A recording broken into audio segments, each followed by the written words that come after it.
Friends, ఇదేమంటుందో తెలుసా?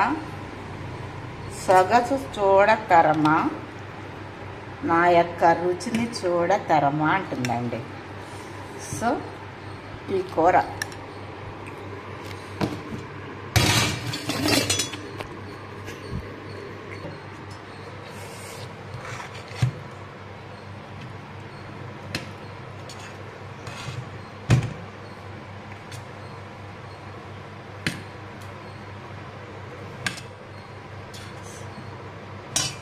చూడండి, దీన్ని తిని నాకు టేస్ట్ చెప్పండి.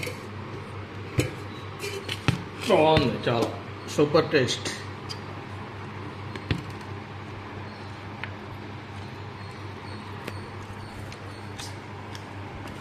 Super taste.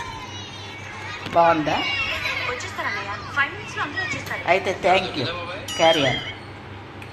క్యారియన్ నా అక్క,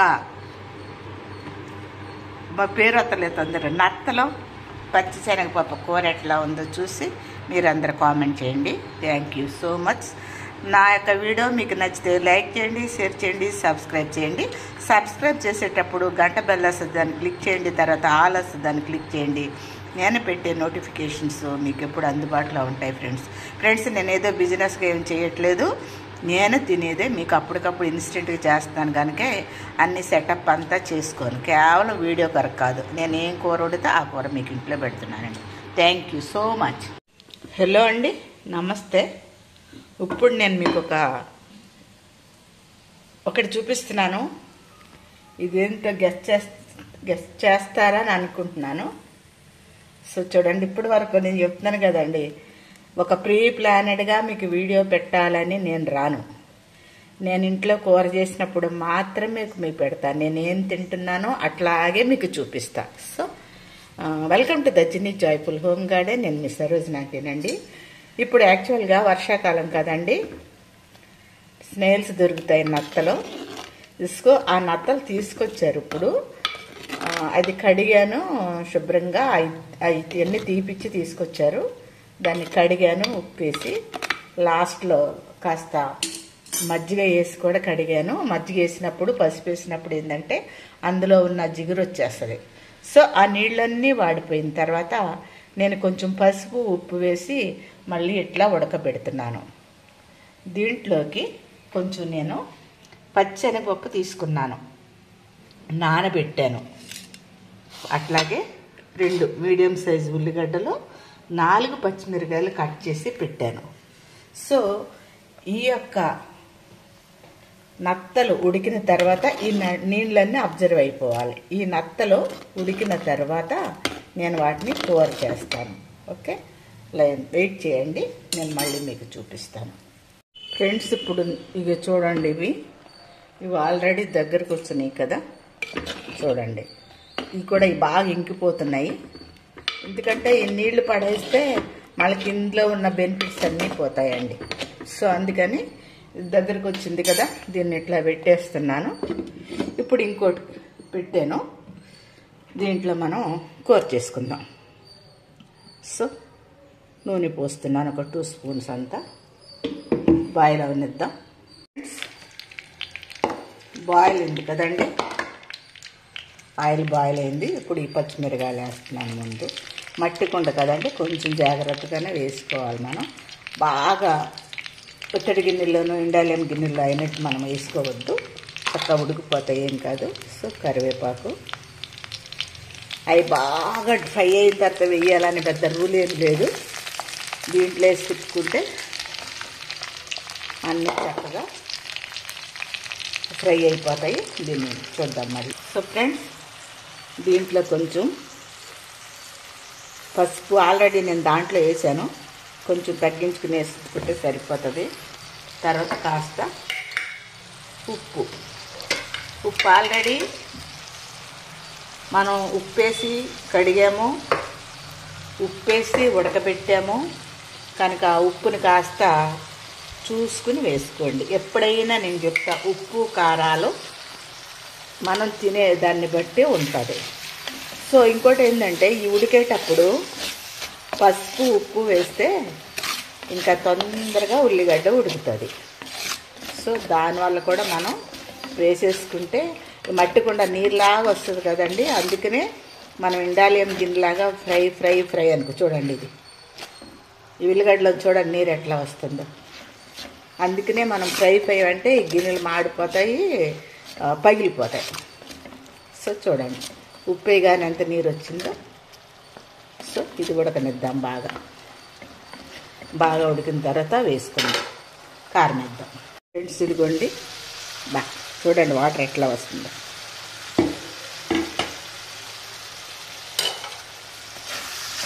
చూడండి ఎట్లా వచ్చిందో. దీంట్లో ఇప్పుడు నేను ఇన్స్టెంట్గా పట్టిన అల్లం వెల్లుల్లి పేస్ట్ ఇప్పుడే పెట్టాను ఈ బ్లెండర్లో. చూడండి ఇది కొంచెం వేస్తున్నాను. ఇది టీ స్పూన్ కాదండి, ఇది టేబుల్ స్పూన్. కనుక మనకున్న క్వాంటిటీని బట్టి, అంటే మనం ఎంత కూర చేసుకుంటాక తీసుకున్నామో అంత క్వాంటిటీని బట్టి మనం 1 స్పూనా 2 స్పూన్లా వేసుకోవాలి. సో ఇదిగోండి. ఇక ఇప్పుడు ఏం చేస్తాను నేను, కొంచెం చిల్లీ పౌడర్ వేద్దాం. చూడండి ఇందులో ఆల్రెడీ 4 పచ్చిమిరపకాయలు తీసుకున్నాను. ఇంకొకటి, ఎప్పుడైనా సీ ఫుడ్ కొంచెం నీసు వాసనే వచ్చినట్టు ఉంటుంది. కనుక వీటిలో మనకి ఎప్పుడు ఉప్పు కారము సఫిషియెంట్గా ఉండాలి. సో అండి వేసాము. దీన్ని కాస్త ఉడకనిద్దాం. ఫ్రెండ్స్ ఇప్పుడు చూడండి ఇది చక్కగా దగ్గరకు వచ్చింది కదా, నూనె తేలుతుంది. అంటే దట్ మీనింగ్ ఉడికింది అని అర్థం. దీంట్లో మనం ఇప్పుడు ఉడకబెట్టుకున్నాం కదండి, పక్కన పెట్టుకున్నాం కదా. చూడండి గిన్నె ఎట్లా ఉంది. ఇవన్నీ వేసేస్తున్నా చూడండి. సో వీటిని అన్నిటిని వేసుకుని కలుపుకుంటున్నాను. చూడండి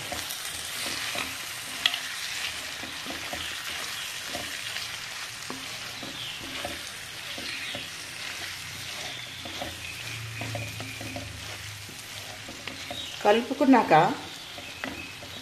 మనము నానబెట్టి పెట్టుకున్నాం కదండి ఈ పప్పు, ఆల్రెడీ మనకి నత్తలు ఉడుకున్నాయి. కనుక ఈ పప్పుని దీంట్లో వేసేస్తున్నా. ఇదండి ఈ పప్పును దీంట్లో వేసాను.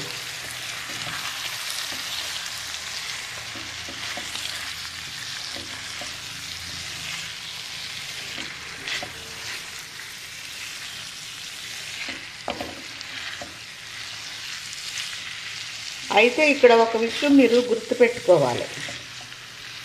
ఇట్లాగే ఇది ఉడుకుతుంటే అంత మెత్తగా రాకపోవచ్చు. కనుక మరి దీంట్లోనేమో నీళ్లు పోయాలి. ఎట్లా?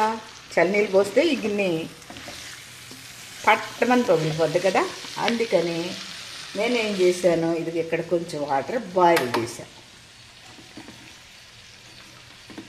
ఈ వాటర్ని తీసుకొచ్చి ఇందులో కాస్త మనకు సరిపడినంత పోస్తున్నాం.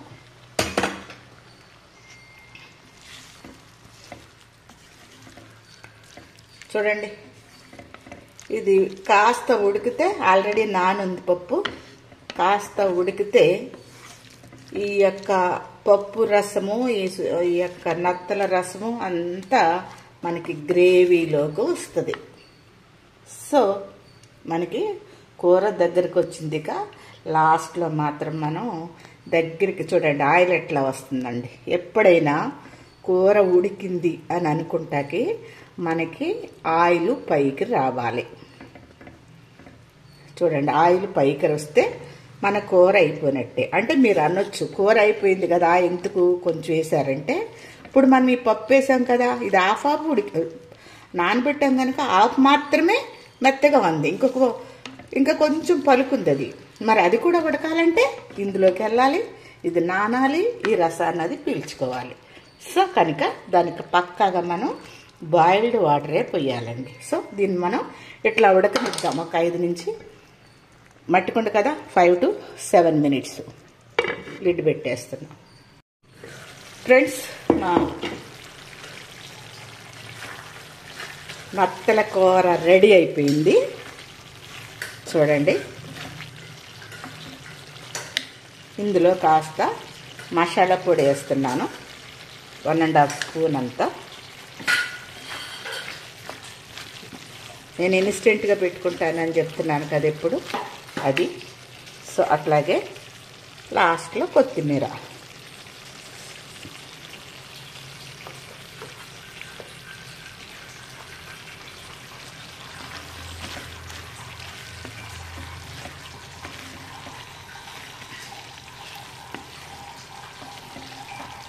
సో చూసి మీలో ఎవరైనా నత్తల కూర తినేవాళ్ళైతే నేనండి, అందరికీ చెప్పట్లే, దీని మీద మీరు కామెంట్ చేయండి, దీని రుచి ఎట్లా ఉంటుందో. నేను లాస్ట్ ఇయర్ నుంచి చిన్నప్పుడెప్పుడో తిన్నాను, కానీ లాస్ట్ ఇయర్ 1-2 సార్లు తిన్నాను. మళ్ళీ ఇప్పుడు స్టార్ట్ అయినాయి కదా, ఈ దొరికిన రోజులు తిని ఇందులో ఉన్న బెనిఫిట్స్ మనం పొందుదామండి. ఓకేనా, ఫినిష్ అయిపోయింది.